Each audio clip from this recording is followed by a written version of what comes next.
Hi, everyone. We're going to get started in just 1 minute. We're just waiting for all of our participants to load into the system and we'll get started.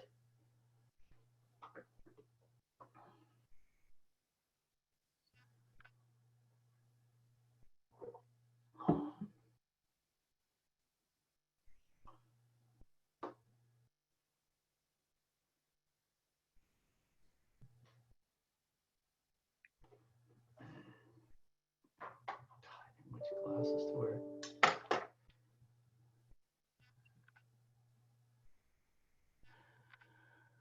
Okay, we'll get going. Welcome, everybody. My name is Troy Lanigan. I'm president of the Canada Strong and Free Network. That's our new name, formerly the Manning Center. We're going to be making that transition here over the next few weeks.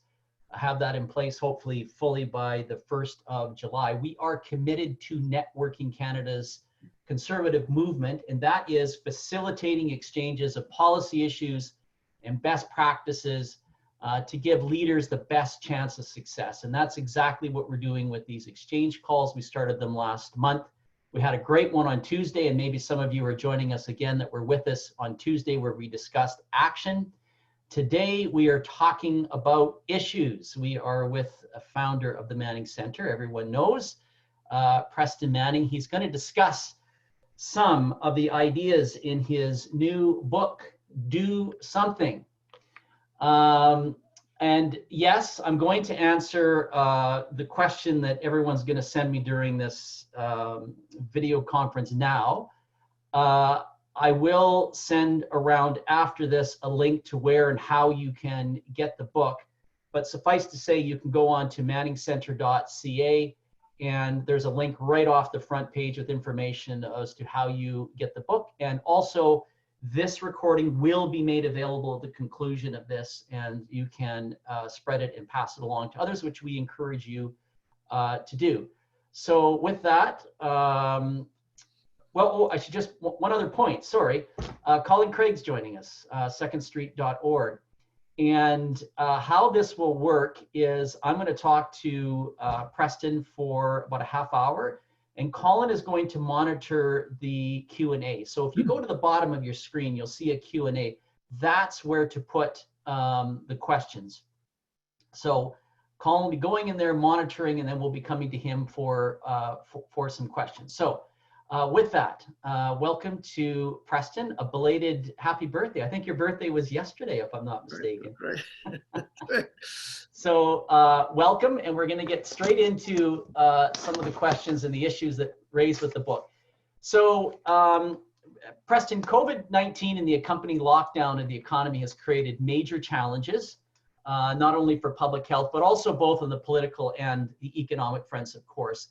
And we'll maybe start off by asking you if you could comment on those challenges and the demands they're going to put on governments, political parties, and citizens. Well, I think like everyone, we're alarmed at the health impacts of COVID-19, but I do think in the longer term there's political and economic impacts that are going to be very severe.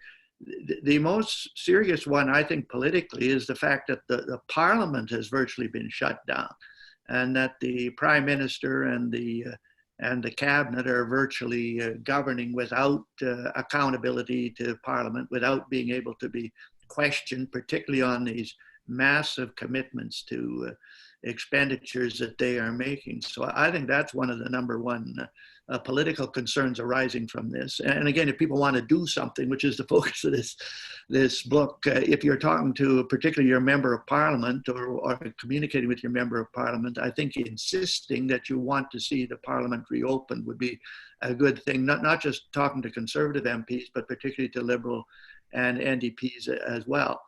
And then there's the whole economic impact assessment. I think maybe, do you want to get into that, Troy? Sure. I think let's talk about that right off the top.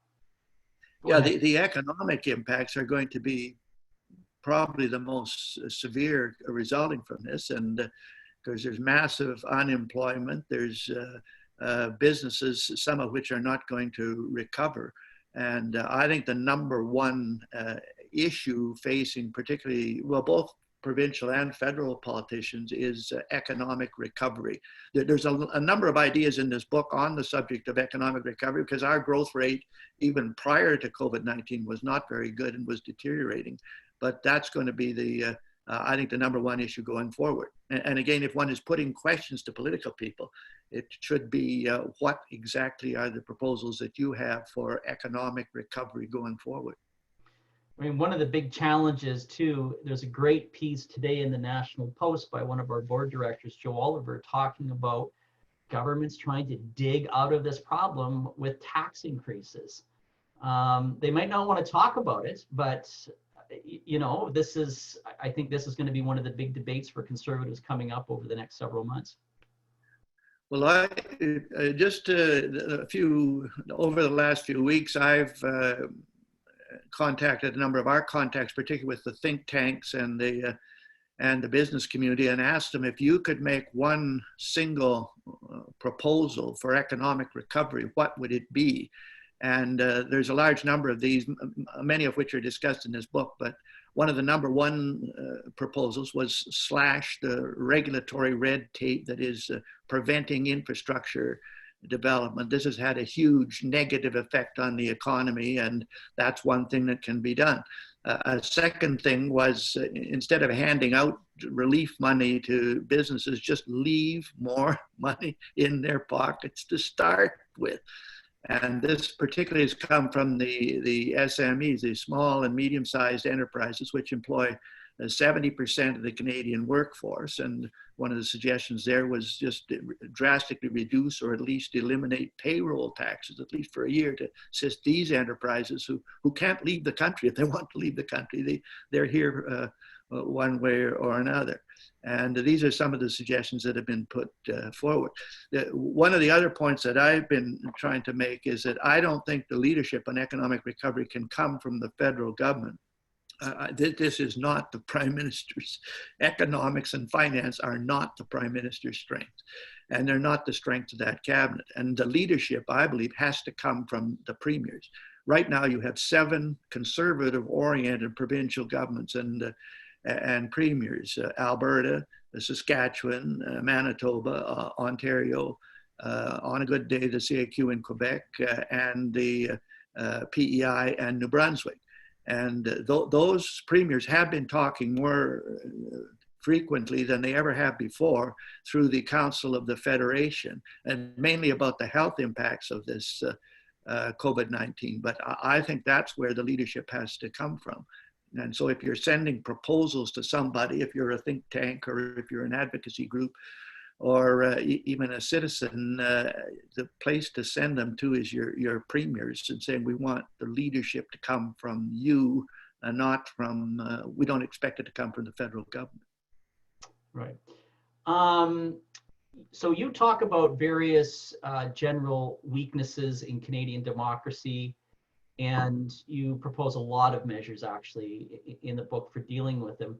Can you talk about some of these measures and what you consider, especially as to where we are today, to be the most important?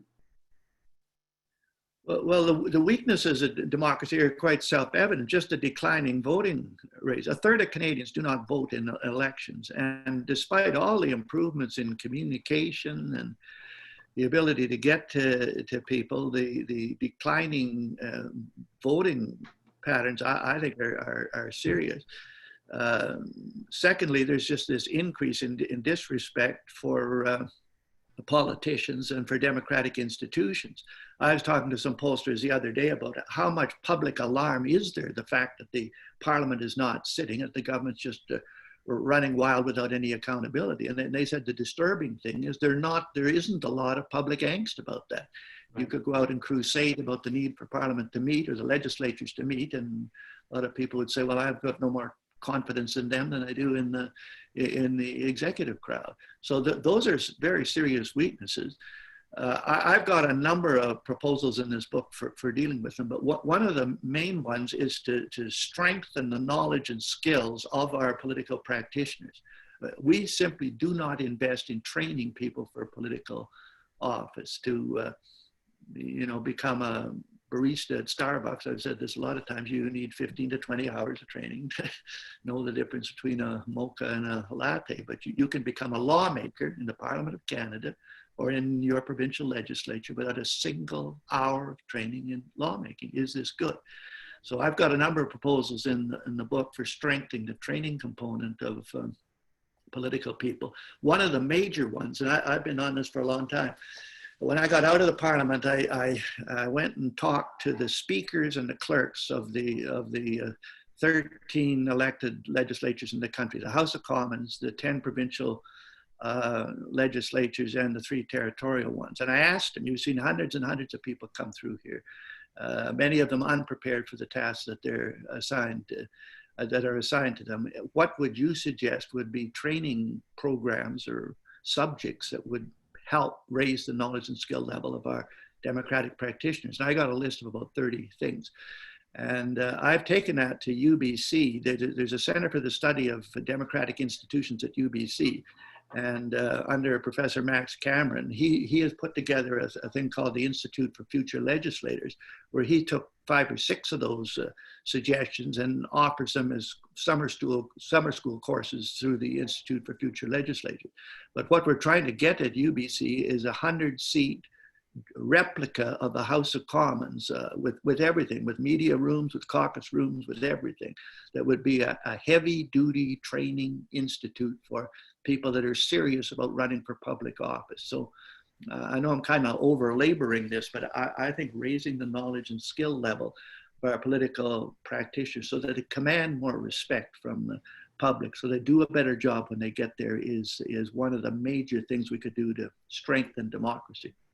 Right, and that leads to my next question, which is to talk about young people specifically. Millennials, Generation Z, who are either turned off or sometimes, as we're witnessing elsewhere, sometimes engaged unconstructively in the public policy process. What can we do specific to young people in terms of? Well, we noticed that like millennials alone are the biggest single voting cohort now, if they voted. Now, right now, they don't vote. Or again, 60% of them don't vote. It was a little higher in the last federal election, but it's still, there's just a lack of engagement. So one of the things we did through the Manning Center several years ago is we started to hold these millennial engagement sessions. And we interviewed a lot of millennials. We did a national survey. And one of the things that came out of it was that millennials increasingly don't relate to the left, center, right spectrum. That way of talking about politics, which my generation, we automatically default to that. But many of these younger people said, we don't connect with that way of dividing up the political universe.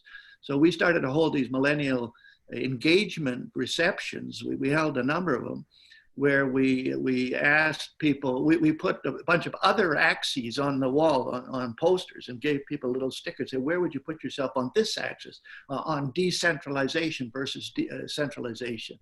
Do you like bottom-up, large number of people participating in democratic participating, or do you prefer more top-down, expert-led decision-making? Where are you on environmental issues? Do you think government action, government monopolies are the answer to environmental protection, or do you favor more individual entrepreneurship, responsibility, market-based mechanisms, and so forth? And in other words, what we're trying to do is redefine political space so that a millennial can connect to it better.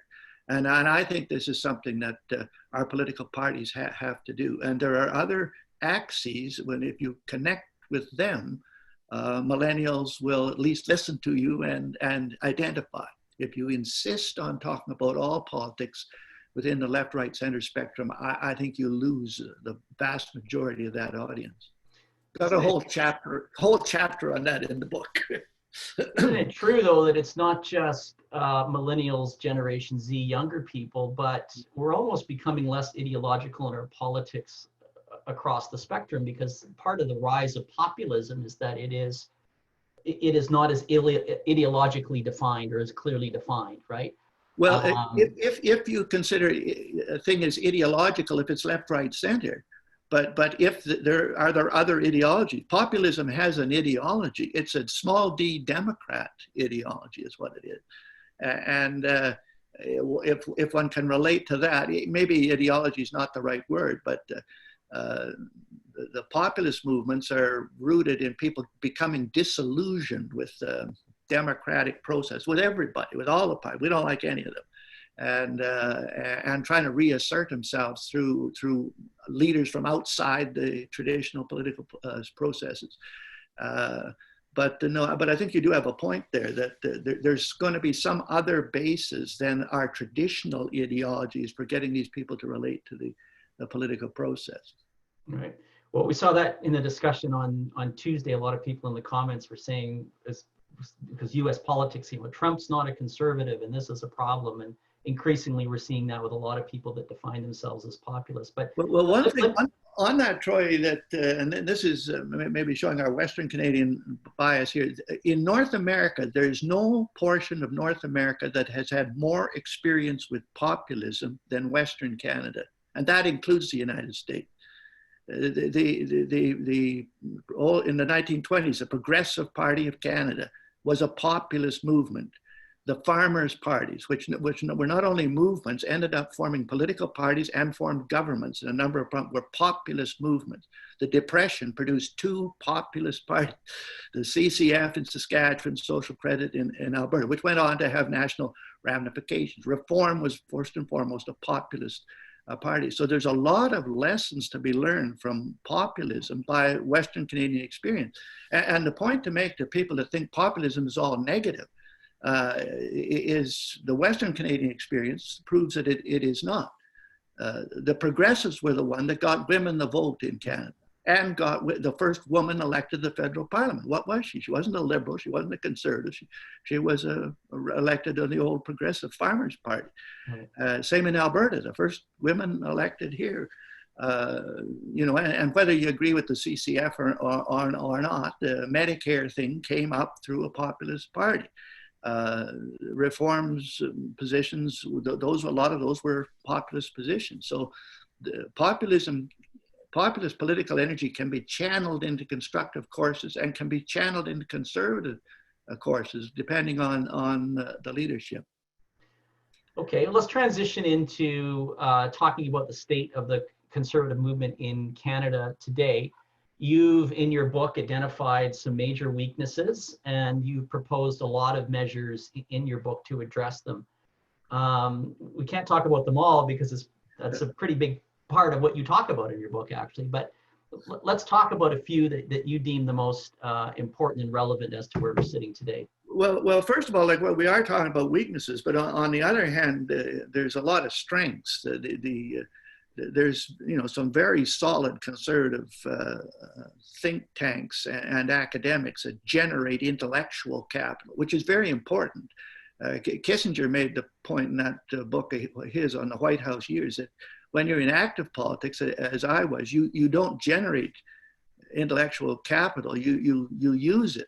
And so you're dependent on others outside to generate intellectual capital. And Canada has some very good resources for doing that. We do, as I mentioned earlier, now have 7 provincial conservative governments that are conservative one degree or another, which is a real strength. Now, I think the biggest single weakness, and you and I have been on this, I think the biggest single weakness of the conservative movement in Canada is that it is organized in silos. That maybe it comes apart partly from that conservatives are not collectivists, so we tend to be more entrepreneurial, disagree with each other, pursue our own independent courses. But the fact that conservatives are organized in silos, the provincial conservative parties do not talk much to each other. They don't do much with the federal party. The think tanks do a few things together, but often they're afraid of doing too much together because they're afraid of losing donors to the guy. The advocacy groups that sometimes cooperate, but not much. So I think the biggest single weakness is this siloing, and the biggest thing that can be done, got a whole chapter on this in Do Something, is on networking, strengthening networks. And in fact, you may want to say something on this, Troy. When we set up the Manning Center, we ended up trying to do a lot of things. We were doing some training. We were doing some intellectual capital development ourselves. In a sense, we felt we were spreading ourselves too thin. And what we've done now in this transition towards creating the Canada Strong and Free network is to focus now almost entirely on networking. Can we network the existing components of the conservative movements, the parties, the think tanks, the advocacy groups, the communicators, the fundraisers, the campaigners, so that we get more effective results as a consequence? And so that's my take on the biggest weakness is the siloing. The answer to that is networking. Right. I see a lot of questions are coming in. I'll come to you shortly. Troy, maybe even before I leave that, in that book, I like matrices. I like matrices. So I have a matrix. It's called a symmetric matrix. I have a list of all the major components of the conservative movement, everything from the political parties through the think tanks, through the advocacy groups, through the communicators, through the fundraisers, and so forth, right down that. And then I have a horizontal axis that's defined the same way. And if you look at that matrix and all the little cells in it, those cells define all the first order possible relationships between every component of the conservative movement. And what I say to people when you read this book, find one of those cells in which where you are. Maybe you're a party person, so I'm in a party cell. One of the things you can do to strengthen the movement is form a relationship with somebody else in somebody else, some other cell. Is there a think tank that you can personally connect to? Is there an advocacy group you can connect to? Is there a campaign you can connect to?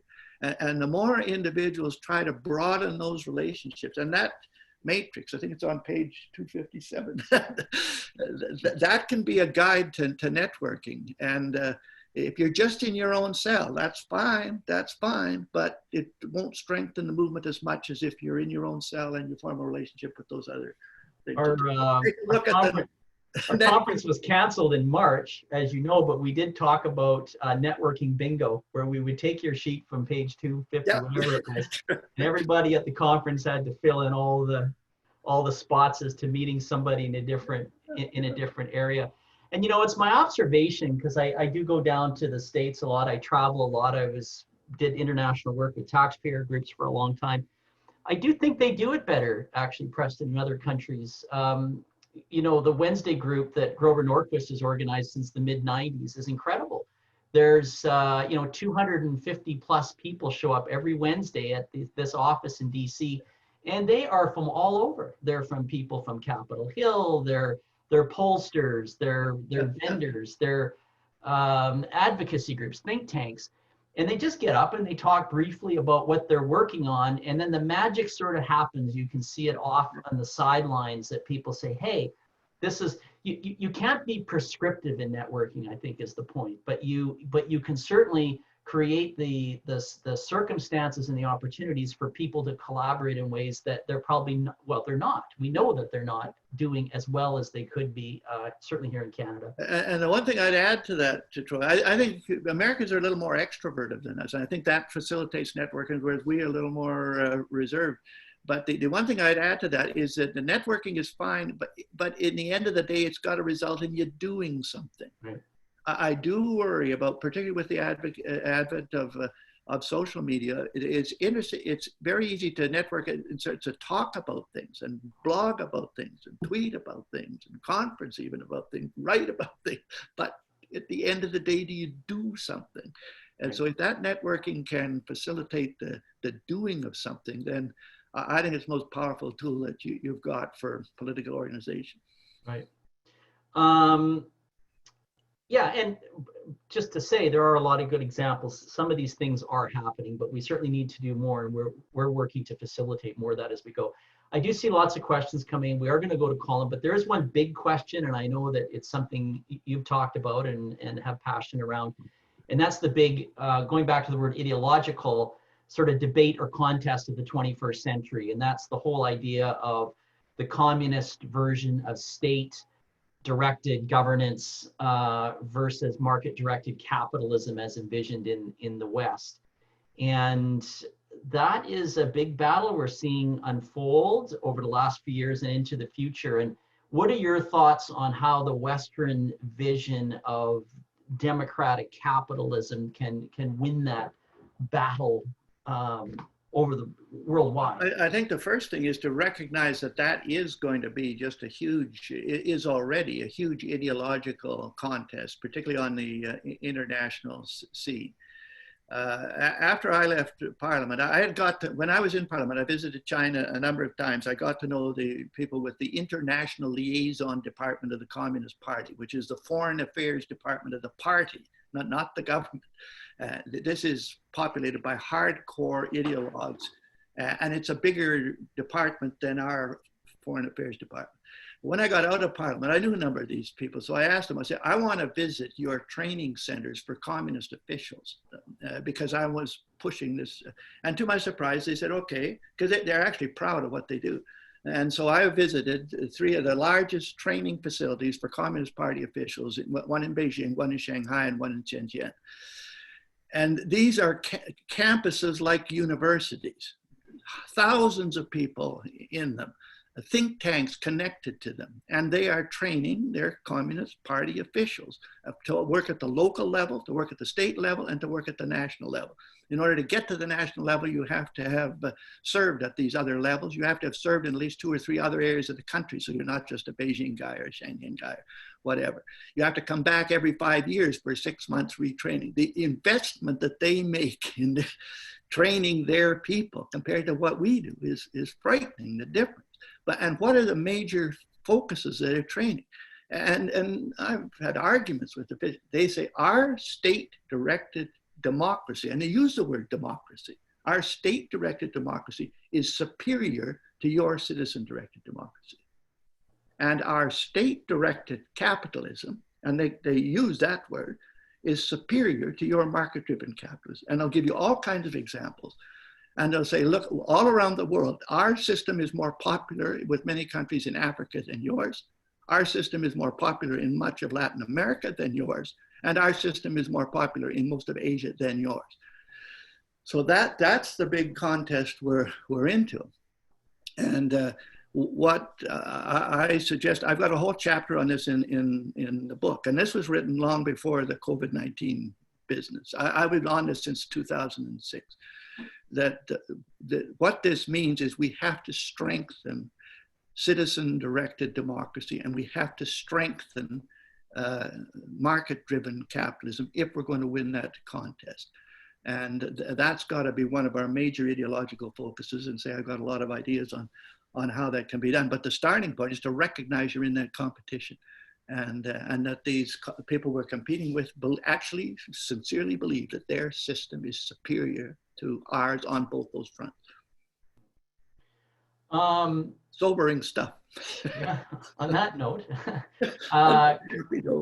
Colin, let's, I see there's, I think 13 or so questions. You probably summarized a few of them, are about halfway through. So why don't we go to what some folks that are joining us today are asking and move that forward. Sure. So there's been a lot of questions. Preston, you've set a record so far in terms of questions for these Zoom discussions. One of them has been deleted, but I'm going to try and paraphrase it here. Someone had raised the point that when you started the Reform Party, you had a lot of people pushing back on you, trying to silence the ideas that were coming forward and so forth. And they're wondering how you think conservatives should handle today this new sort of environment of cancel culture that we're seeing emerge. Well, that's a very good question. I guess one of the sort of trite answers is like we encountered a lot of opposition, but we just kept plowing ahead, notwithstanding it. We found that a lot of the opposition came from the talking heads and from people in the hierarchies of the other parties, but that there was a connection between what we were talking about and what the public themselves were thinking about. We weren't just coming up with ideas out of the blue. We were crusading, for example, on budget balancing. And at first, in the mid-1980s, the pollsters said to us, look, there's less than 20% of the public think that budget balancing and reducing the deficit is a major public issue. And instead of saying, well, I guess we can't campaign on that because nobody's interested or we'll just get criticized, we said, no, we're going to go out and change that. And by golly, by the early 1990s, the concern for the deficit was up to over 50%. So I guess what I'm saying is I think if what you're saying, if you can connect with people who do want to hear those things said and who do want those issues to be pushed, that is a source of strength to combat the people that want to try to suppress it. And you know, I think we got to come back to affirming some of our fundamental, our Constitution, and a lot of conservatives disagreed with the Charter of Rights and Freedoms because of where it came from. But these fundamental rights of freedom of conscience, freedom of thought, freedom of belief, freedom of expression, do we in fact believe in that or not? And the test of whether you believe in that is not whether you're all for allowing someone who believes the way you do or who will say it the way you say you believe in his freedom. No, the real test of that is whether you will allow the person that disagrees to have their say and to their conscience to be expressed. And I think an affirmation of that is extremely important, and push back on people that would suppress the expression of belief, conscience, in the name of political correctness or whatever. Alrighty. It's under a lot of pressure right now, Preston. It really is. It's almost a mob mentality. If you don't conform to certain viewpoints, you're in a lot of trouble. And it's incredible how that is accelerated even since the time of the, I mean, I well remember when the Reform Party started in the 80s, but we're in a different world right now. And I don't know that there's an easy answer to it. Well, and I don't know if it is so different. In the Depression, you look at these previous populist parties, when the progressives started out, there was the same, there was every conceivable effort to shut them down. That woman, Agnes Campbell MacPhail, that became the first progressive woman member of Parliament. The Liberals, and it's ironic to see how they talk today, they did everything in their power to try to knock her out of the Parliament, to keep her from getting there and to knock her out. Eventually, it was a Liberal that knocked her out. In the Depression, the CCF in Saskatchewan and Social Credit in Alberta, they were castigated as lunatics, that you shouldn't even listen to them. You shouldn't go to their meetings. If you went to their meetings, it was treasonous. This is not a new phenomena, although I think what makes it more vicious today is the harnessing of the social media to this suppression effort. Maybe makes it different, but it just has to be resisted and fought against. Right. Okay, so another one here that's somewhat related, because obviously one of the amplifiers of cancel culture is the media. Someone gets upset with a politician for saying something, and then the media amplify that, oh my goodness, this is a major story. Trudy Clausen has a question about media relations with the conservative movement. She says that she writes a weekly opinion column, and she has a good relationship with her editor. It is embarrassing to see Canadian politicians whine about the media. They may be left-leaning, but they are not. But they are what we have got. Have you got any ideas on how to improve relationships with the media across the country?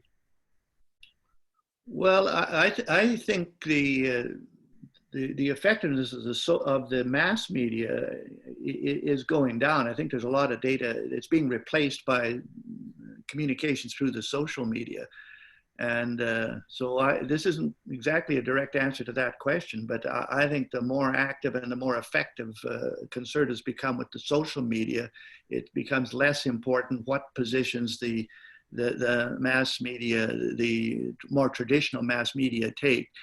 A second thing, though, is to establish relationships with if you're particularly if you're an active politician, if all your relations with the media are quite distant, you never talk to them except at the press conference or through a formal connection. Having a personal relationship with various people in the media, I think, can be helpful. This is generally, I think, helpful in political communications. Years ago, my father was premier in Alberta. And I came home one time, I was quite young, I'm from university, and denouncing some particular politician. Says, what an idiot that person is. And my father said, how do you know that? Well, I said, he said, have you ever met that person? Have you ever been in a room with that person? Have you ever been in a meeting with that person? I said, well, no, but I've read about him. I heard about him. I'm formed by the media. So he says, okay, here's the experiment. I'll arrange, I want you to identify 5 politicians in Alberta and give me your current impression of them, which is based on distant or just through the media. And then I'll arrange for you one way or another to maybe meet them personally, or at least be in a small meeting with them or something. And then I want you to come back and tell me what your impression is, whether it's the same as it was before. And so we did this over about 3 or 4 months. And what happened was that my impression of him, after having some kind of personal contact with him, or not real personal, but close enough to him, was somewhat different than it was before. And in 3 out of the 5 cases, it was actually more positive. And he made the point, that's not only true in your relations with political people, but that's true in your relationship with media people. Maybe having some better personal connection will give you a different impression, and will give them a different impression of you than when it's all at a distance in the press conference or whatever. So that may be helpful, particularly up and coming politicos. Alrighty, this one's on a different topic, but it's an interesting question. Walter Robinson wants to know if you have any thoughts on the creeping role of our public health officials in COVID-19. And he notes that their defined roles by statute and legislation are to gather evidence and interpret risk, not outright advise on the merits of protesting, etc. Is there a risk that these non-elected officials have overstepped given the void left by our elected officials? Well, I think there is a risk on that, not just with experts in health matters, but expertise in a whole bunch of areas. To what extent do you defer to so-called expert and scientific opinion? And I've got a whole section in the book on, at the root of this problem is there's a gap between the science community and the political community. Half these premiers didn't know how to spell epidemiology until this COVID-19 thing came out. I shouldn't say it that way, but they didn't know who these people were or who the virologists were. And then in the middle of a crisis, they got to have this relationship and almost have to depend very heavily on them.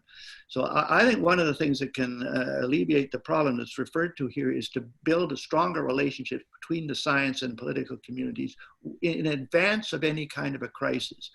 And so that relationship gets sorted out. To what extent can I rely on expert advice? To what extent does the expert understand the other factors that I as an elected official have to take into account, the economic consequences, the political consequences, and so forth? So strengthening the relationship between the political and science communities would get in part to that problem that the questioner raises. And one opportunity for doing that is every year there's a Canadian Science Policy Conference put on in Ottawa. 90% of the attendees at it are people from the science community. I've tried to get political people to come. It's very hard to get them to come. But that's a conference where you can build relationships with the science community out of the public eye, not in the middle of some kind of a crisis, and it'll stand you in good stead when you have to rely on scientific evidence in a time of crisis. All right, well, thank you for answering that one. Randy Lennon has an interesting comment. He wants to know if you can comment on the upcoming US presidential election and its potential impact on conservatism in Canada. Yeah, that's it. Well, I recognize the name Randy Lennon. He was a high school student in East End about 50 years ago, I think 60 years ago. We got in an issue campaign over a park, I think it was. I can hardly remember, but interesting that he's still politically active. Well, my worry about the US politics and my worry about it coming here, and it relates to the presidential election, is this extreme polarization, just the complete polarization of the political community. Even in American politics, Americans always used to polarize more over issues than Canadians did, but then there always was a bunch that said, okay, we got to find some kind of common ground, and usually it was found in the Congress. And I think that today American politics is almost totally dominated by this polarization. You're either for us or you're against us. It's either this or something 180 degrees away. And I don't see how that is going to lead to good government at the end of the day. So I have no idea how the American election is going to turn out, but I do worry about the continued polarization of the American political arena and the danger of that coming here as well. It's not really an answer to that question. It's just an expression of a worry. Well, we'll take it unless Troy wants to jump in and object. But Yeah, that sounds fine. Clinton DeVoe has a question on something else. He's wondering about low voter turnout. He's wondering if it occurs because individuals don't believe that economically things are bad. In other words, crisis drives higher voter turnout, i.e. Charlottetown Accord referendum, Quebec referendum, and so on. If people are generally happy, voter turnout drops. Do you think that that could be what we're seeing? well, I think that could be part of it, but I think a broader thing is just a disillusionment with what difference does it make if I vote? What difference does I make if I support this bunch of politicians rather than that bunch? I think it's that broader disillusionment that is at the root of that voter apathy. And some of the pollsters say this, that increasingly, if they look at the subset of people who don't vote and ask them why they don't vote,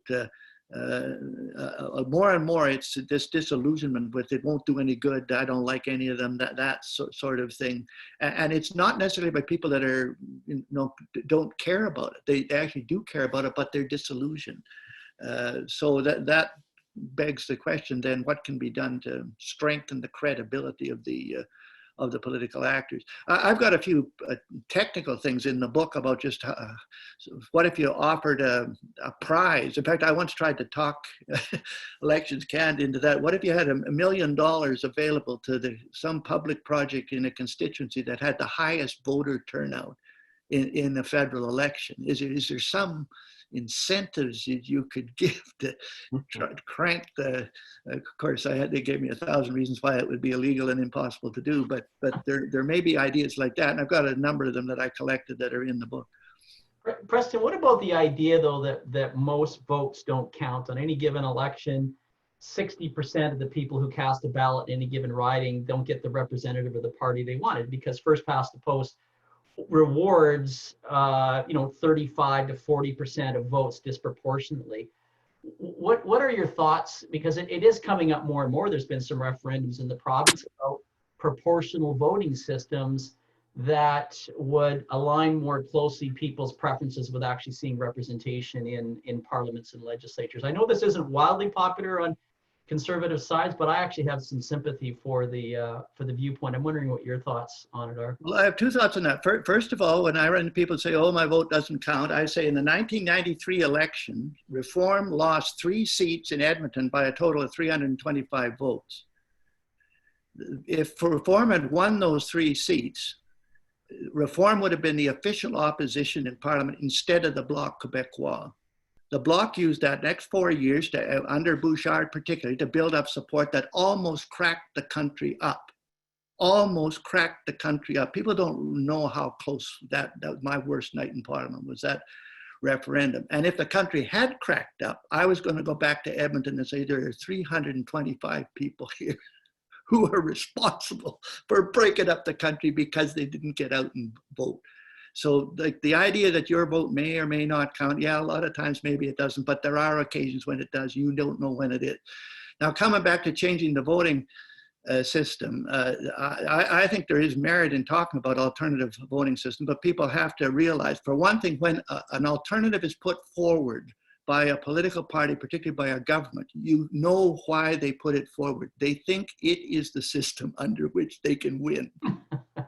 That's the only time these things are done. So if you are going to have a referendum on voting system, it shouldn't be just on one system. It should be, here's the main options. Here's first past the post. Here's mixed member proportional. Here's pure proportional. There's about 4 major ones. And if there is a referendum, it should be a multiple choice one, not a single yes or for one. And then as a voter, you can analyze these different systems. It is true that first past the post tends to result in more majority governments. It's one way or the other way, and the guy that gets the most votes ends up having a lot of the power. Proportional representation almost always will provide minority governments and is a lot more nuanced, as you say. But the Canadians should recognize that if you'd had a PR parliament, for example, during the Mulroney years, you would not have got the free trade agreement through. If you had had a PR parliament during the Trudeau years, you would not have got the Charter of Rights and Freedoms through. These big systemic changes that need a lot of clout to get them through will not occur under PR parliaments. That's what you're seeing in New Zealand now.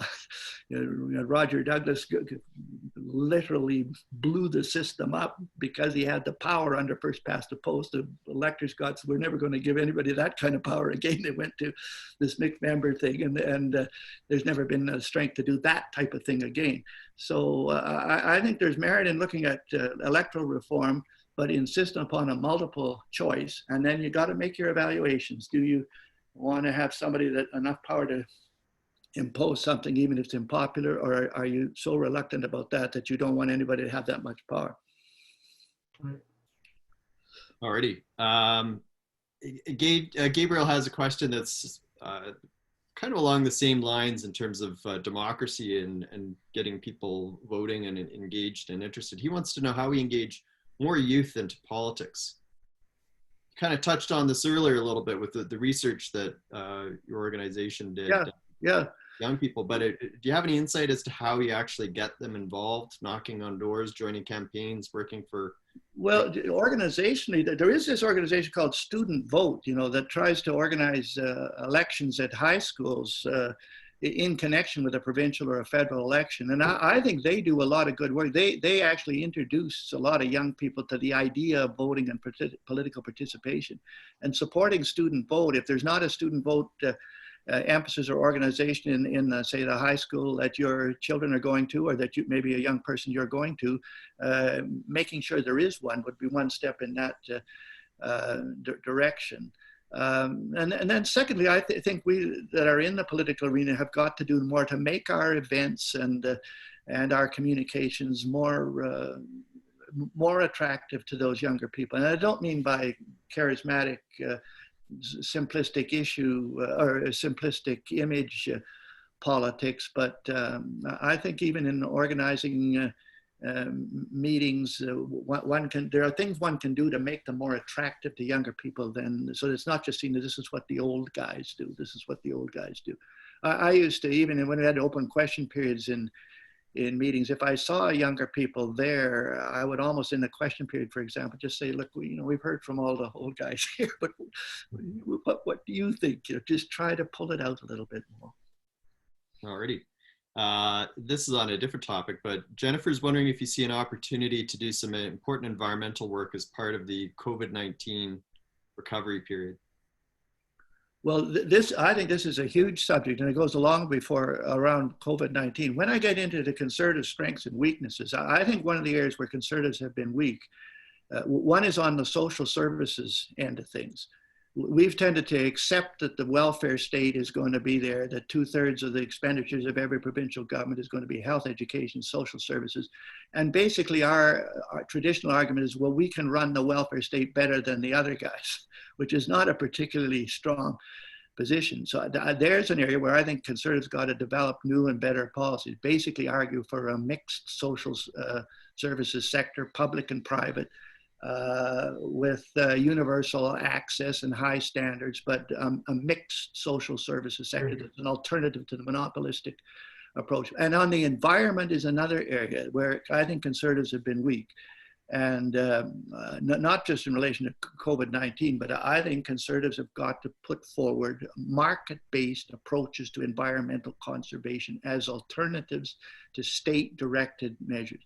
One question that Conservatives can ask, and I don't know why it's not asked more insistently in the Parliament and in the legislatures, whenever any environmental protection measure is put forward, ask where's the economic impact assessment of this measure? It used to be that when you put forward an economic proposal to build a pipeline, build a thing, the environmentalists would say, okay, that's fine, but where's the environmental impact assessment of that? And now we've gone so far that that's almost the only thing that's done. There was no economic impact assessment of signing the Paris Accord. There was no economic impact assessment done of instituting the federal carbon tax regime. There's been no economic impact assessment on the health protection measures associated with COVID-19. So that's an area where I think conservatives got to strengthen themselves, not just in relation to COVID-19, but in relation, and this is particularly relevant to attracting younger people. For better or for worse, you go to a high school today, and in a political discussion, environmental issues will dominate at least 50% of it. And if the conservative has nothing to say except he's against what the other guys are doing, that hardly wins support for conservative positions. Okay. There's a question somewhat related. I mean, you were talking about energy issues. There's a question that came in. They're wondering if you have any ideas related to strategies or steps to develop a pan-Canadian energy strategy. Well, yeah, well, that's a huge subject. I guess, again, getting people again to recognize the importance of the energy sector, even narrowing it down to the petroleum sector. The demand for oil today is 90 million to 95 million barrels a day. 95 million barrels a day. Somebody's going to provide it. Is it going to be provided by people that do have respect for human rights, environmental protection, everything else? Or is it going to be provided by people that have got no regard for that at all? I think the first step is to establish the importance of the energy sector, and that it can't be sidelined or throttled the way it's been done in Canada. Secondly, that there are a variety of sources, and that it's important to assess them all on the environmental basis. But if you're going to assess alternative sources of energy and environmental sources, you better internalize the environmental impacts of each one in order to figure out what the proper pricing should be. And what I'm talking about is that what this carbon taxing is doing is taking a negative environmental impact of petroleum development, internalizing the costs of mitigating or avoiding it through a tax, and affecting the price of the product. But where's the equivalent for the hydro people? The hydro producers in this country have flooded carbon sinks the size of Lake Ontario. They use hundreds and hundreds of thousands of tons of concrete, which next to petroleum and landfills is the third largest source of CO2 emissions in the country. So where's the reservoir tax for the hydro guys that internalizes the cost of the protection from their environmental impacts? Where's the internalization for nuclear?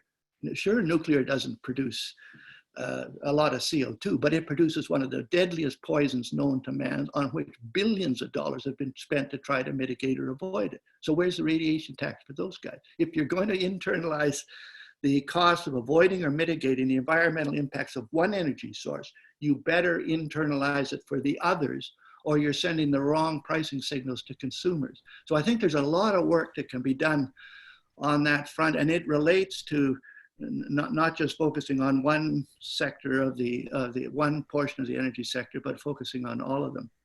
This, I shouldn't ramble on this, but this isn't just a domestic pan-Canadian thing. One of the things that Premier Kenny has said is that there's a need for a North American, now he's talking mainly about petroleum, a North American petroleum strategy. Back when I was, well, even 10, 15 years ago, if you'd said to me, North America can become self-sufficient in oil, I would have said you're crazy. And of course, today we are, mainly as a result of the invention of hydraulic fracturing of tight oil and gas. What is very important that Canada's energy sources, petroleum energy sources, be regarded as part of the total North American supply and be involved in ensuring continental energy security, particularly on the petroleum front. So that involves talking about energy policy, not just pan-Canadian, but virtually internationally, pan-continental energy policy. Preston, maybe speak quickly to your vision around a national corridor.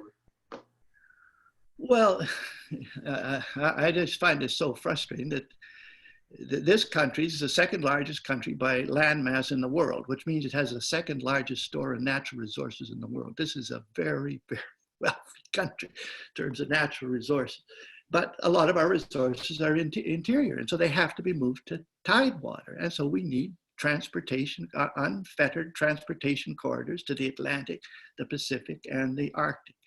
And what I've advocated for years is that the federal government should legislate unobstructed right-of-ways, not necessarily legislating a pipeline or a rail line or a road line, but legislate the right-of-way, an unobstructed right-of-way to the Atlantic, the Pacific, and the Arctic. And then you want to build a pipeline, you want to build a railway, you come and then you have to apply to get a license for it. But there's no question that there is a way to get to the seaboard. And I just think that's a huge priority, or else we're just crippling ourselves. I'm just reading a book called The Future is Asian. And it's got a section in it, about 6 pages, just listing the massive infrastructure development that is, a lot of it prompted by China, going on all over the world. Pipelines, rail lines, roadways, billions of dollars, hundreds of thousands of miles of infrastructure all over the world to do the same thing, to get internal resources out to Tidewater, to move them through the regions. And the fact that Canada can't build a pipeline or can't move from the interior to the external is just, it's crippling us. It's just, it's got to become a much higher priority. Some of your listeners or some of your viewers might know this, but there were some Canadian pipeline people who were trying to raise some investment capital somewhere. It was in the US, I think. And at one of the meetings, one of the investors, potential investors, got up and mocked Canada. And he said, trans Canada, trans Mountain. You Canadians can't trans anything. You can't trans across 5 provincial boundaries. The Chinese are building this Silk Highway thing across 10 countries. You guys can't trans 5 provinces. That's the reputation we're getting. And the sad thing that somebody told me was that in the room, the other investor people were nodding their heads. That's right. Canada can't trans. And we got to stop that. I'm just looking at the time, Preston. I want to respect the hour limit that we put on these. So there's a couple of things before we close off I want to make sure I ask. One thing that didn't come up when we talked about the movement that I really appreciated in your book, and I know you've talked about it a lot on the hustings, is investing in the movement, and you have some ideas around that. So just let you speak to that and the particular idea that you leave in the book. Well, yeah, yes, I think if we have to build this, and we distinguish in the book between the conservative movement and the parties. We always have a pyramid thing with the parties at the retail end of the conservative movement. They go out and get the votes and get elected and form the governments. But beneath them is all this other infrastructure, the think tanks that generate intellectual capital, the training institutes that prepare people and human resources, the advocacy groups that do communication. And at the bottom of it all of this requires money. It requires investment, if not money, at least investment of time, volunteers, and things like that. And so I try to appeal to people, if you want success at that top end, at that retail end, there has to be investment, increased investment, and all the rest of it. Financial investment, and I suggest particularly to business and not even high net worth people, but people that got a little bit of money. Do you have a political investment portfolio? And I try and tell investment planners, if you're the person you're dealing with is making their wealth through basically the private enterprise system, that person should have a political investment portfolio where they say, I'll give $10 to the think tank and $20 to the trainer and $100 to the party, or whatever it is, even if it's just $100, $150, everyone should have a political investment portfolio if you want to see conservative values and principles implemented in this country. Okay. And last question, what are some of the, let's say the 2 most important things that someone participating in the call today can do to strengthen democracy, to strengthen conservatism in Canada? And that also relates to why you titled your book "Do Something," I guess, is all part of it. Yeah, this would be a self-serving answer to say, well, go buy a copy and do something and give it to somebody else. But the reason I called it "Do Something" is, as I alluded to earlier, I do worry about, and even in writing books, I worry about this, and in giving speeches and going to conferences, I worry about discussion becoming a substitute for action. So that's why every second page of that book has got this list. If you agree with half of what's been said before, go and do something. But the number one thing I would say is find where you are. If you're a self-identifying conservative of some kind, find where you are in that matrix. What cell are you in? Are you a party person? Are you a think tank person? Are you an academic? Are you an activist? Are you a voter? Are you a constituency person? And then try to establish the relationship. with some conservatives in some other part of that matrix, so that we break down the silos and collectively are stronger than we are individually. Good stuff. Okay, well, thank you. Thank you, Preston. Thank you, Colin. And we will be back next month. I don't know what the topics are yet, but of course, welcome feedback. I will send out an email later today with a link to how to get the book, as well as my email address if you'd like to give feedback to this or suggestions on future action and issue exchange calls. We'll keep this going. So again, thank you so much, Preston. Thank you, Colin, and to all of you for participating. And we will be back with you next month. Thank you, everybody. Thank you.